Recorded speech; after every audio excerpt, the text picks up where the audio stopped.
Herode, msikilizeni, hamjamjua, hamjamwelewa vizuri.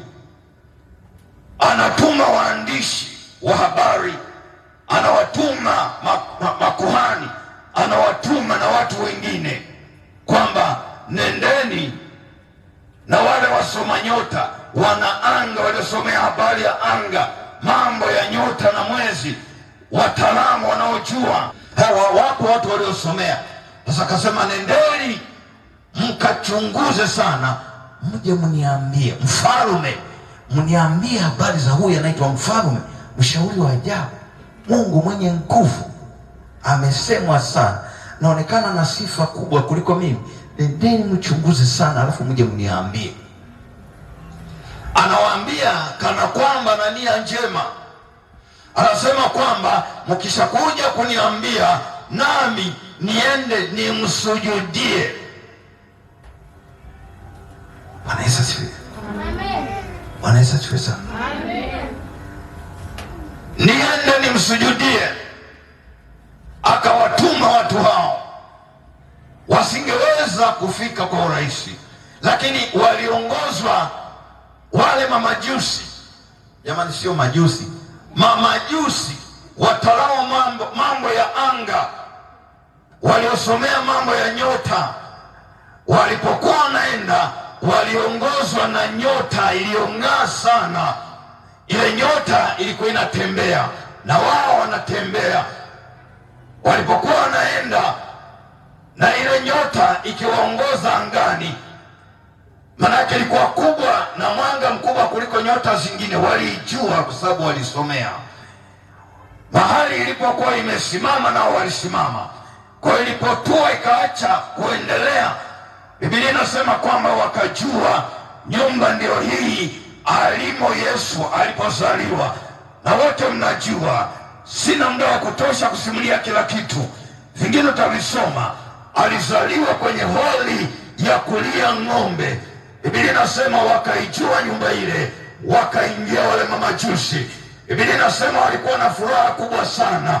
Baada ya kufika mahali pale, hawakwenda mikono mitupu. Sikiliza, hata nyinyi mnaokwenda kusalimia hawa waliojifungua na watu wengine, unabeba walau hata sukari. Lakini hawa watu, sikilizeni, walibeba dhahabu, walibeba na uvumba na manemane, waende wamuone huyu ambaye anaenda kuzaliwa.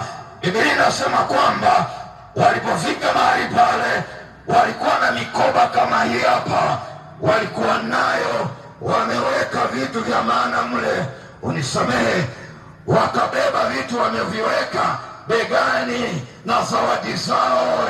Haleluya!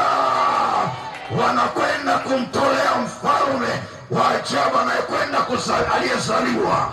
Biblia inasema walipofika mahali pale, wakaingia, wakamkuta mtoto mchanga amezaliwa, Yesu Kristo, Mwokozi wa ulimwengu, Mwokozi wa kwako mwenyewe, Mwokozi wa watoto wako, Mwokozi wa mme wako, Mwokozi wa mchumba wako, Mwokozi wa bibi yako, Mwokozi wa Watanzania, Mwokozi wa watu wote.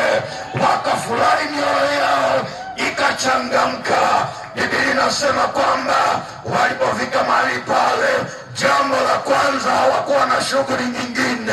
Tukifika mahali palipo na Yesu, hatuna shughuli nyingine zaidi ya kumsujudia. Biblia inasema wakapiga magoti, wakamsujudia mfalme wa wafalme, wakapiga magoti, wakasema hosana, mbarikiwa, haleluya.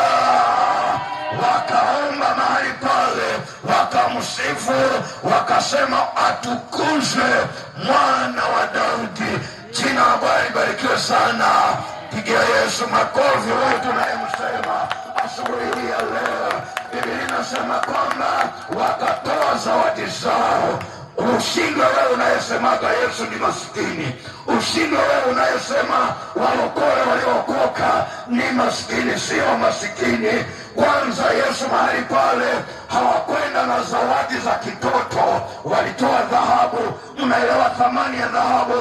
Maana yake hata kekiwa kadogo hivi ni hela nyingi kubwa. Wewe unanielewa? Kule Chunya kama hujaenda, ukipata kidude kama hiki hapa, utanunua magari na kujenga nyumba, utasomesha na watoto. Biblia inasema wakafungua mikoba yao wakatoa zawadi. Haleluya! Tukifika mahali hapa, hata tukikumbuka siku hii ya leo, tunamsujudu Bwana, tunamwimbia Bwana, tunajua maana yeye amezaliwa kwa ajili yetu.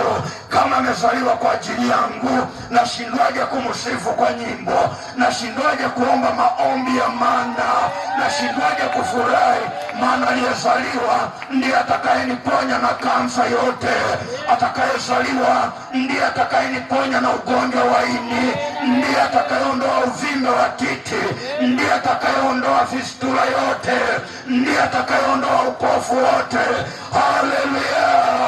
Ndiye atakayeleta amani kwenye nyumba zetu, ndiye atakayeleta amani Tanzania, ndiye atakayeleta amani Somalia, Sudani, ndiye atakayeleta amani Kongo. Si mwingine, ni Yesu Kristo, Bwana na Mwokozi.